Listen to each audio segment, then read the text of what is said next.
Assalamualaikum warahmatullahi wabarakatuh. Halo para calon business owner ya. Di video ini saya akan membuat video khusus untuk Anda semua yang saat ini masih bekerja ataupun berjualan sambil bekerja yang ada rasa khawatir ya. Kenapa pengen segera resign ya. Jadi dia khawatir kemudian dia pengen segera resign. Tapi ingat teman-teman, bahwa dunia wirausaha itu tidak semudah video motivasi, video testimoni yang teman-teman lihat. Prosesnya itu panjang. Sedangkan teman-teman itu kan ada kebutuhan bulanan tentunya ya. Nah, gimana cara mensiasati dan kapan cara yang tepat untuk resign? Nah, tonton terus video ini sampai akhir ya. Tapi sebelumnya jangan lupa untuk subscribe dan nyalakan lonceng notifikasi dari channel saya, yaitu channel dari William Tanoyo yang akan membahas strategi dan pola membangun bisnis toko online yang berawal dari marketplace ya. Saya tunggu dulu ya untuk subscribe dan nyalakan lonceng notifikasi. Oke, terima kasih teman-teman. Kita akan membahas tema yang mungkin teman-teman ingin segera lakukan, yaitu resign atau keluar dari pekerjaan. Nah, saya ingin cerita dahulu kenapa dulu saya keluar dari pekerjaan ya. Jadi saya bukanlah orang yang wirausaha dari awal. Jadi saya merasakan betul rasanya menjadi seorang karyawan ya. Beratnya seperti apa ya, kemudian tantangannya apa, hasilnya berapa, saya pernah mengalaminya ya. Sehingga saya tidak kemudian mudah memotivasi orang untuk resign dari pekerjaan.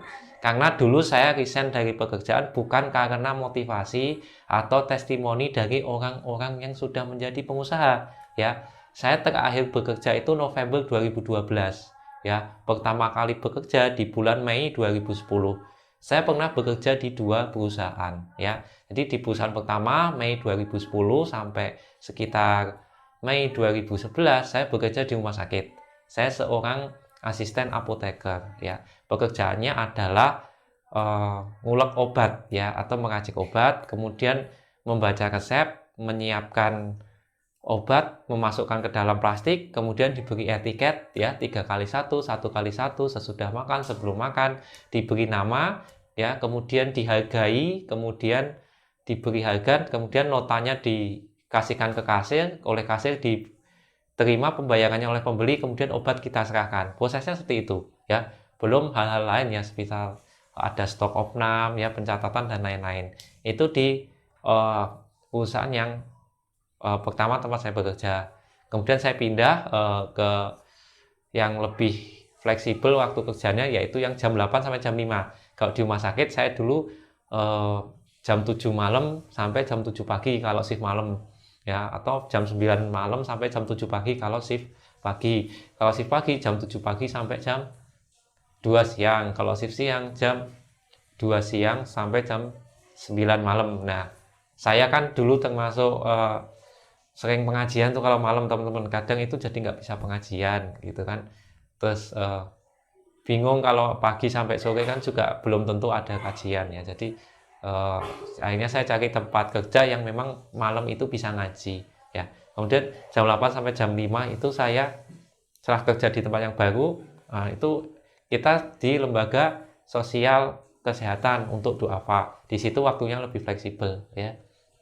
Waktunya lebih fleksibel, jam 8 jam 5 saya bisa bekerja membantu orang ya secara sosial. Kemudian malamnya saya bisa ikut pengajian kayak gitu ya. Di saat perjalanan saya di situ, saya kemudian belajar jualan ya. Saya belajar jualan, awalnya itu saya jualan herbal ya. Jadi saya nggak jualan barang impor. Nah, satu herbalnya saya untung 25.000. Sebulan saya bisa laku 30 sampai 40 botol. Nah, kalau laku 30 botol saya dapat 750.000.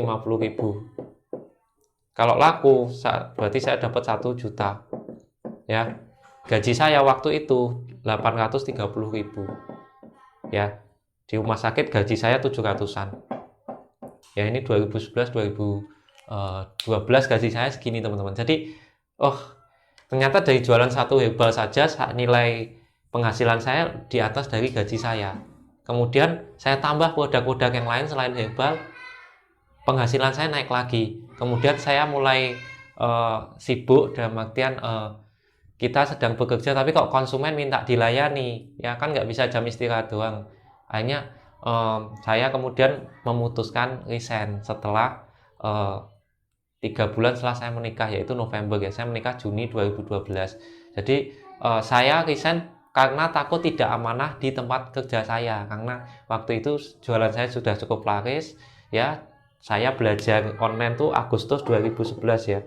Agustus 2011, resign Oktober 2011.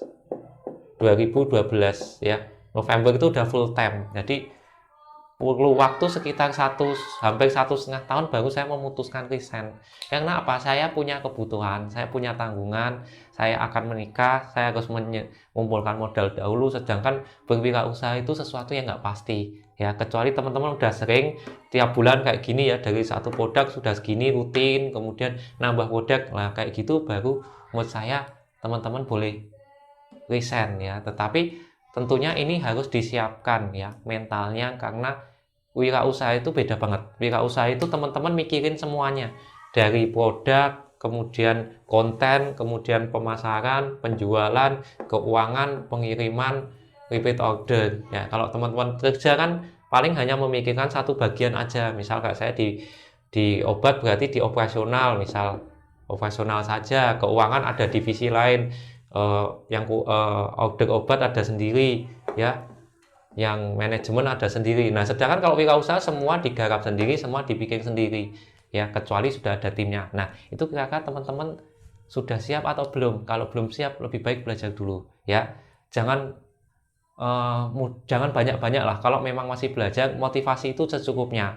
Belajar yang maksimal, action yang maksimal, ya. Kalau teman-teman masih kekurangan motivasi, berarti ada yang salah di dalam dirinya. Motivasinya masih dari luar, sedangkan motivasi terbaik adalah dari kesadaran diri kita, bahwa kita sadar kita pengen berwirausaha karena apa.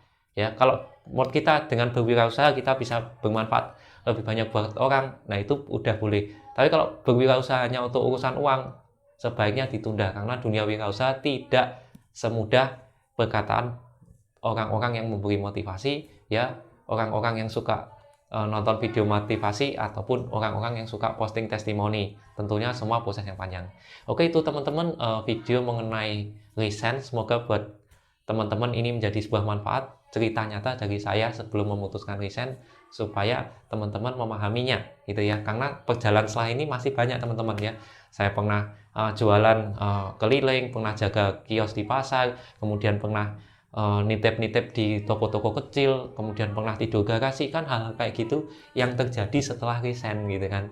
Seperti itu hal yang banyak akan terjadi. Nah, buat teman-teman yang memang sudah siap ya silahkan, jangan lupa sholat istikharah, kemudian minta doa orang tua, jangan lupa kalau punya pasangan, diskusi dengan pasangannya, jangan mudah panasan dengan motivasi dan testimoni di luar sana.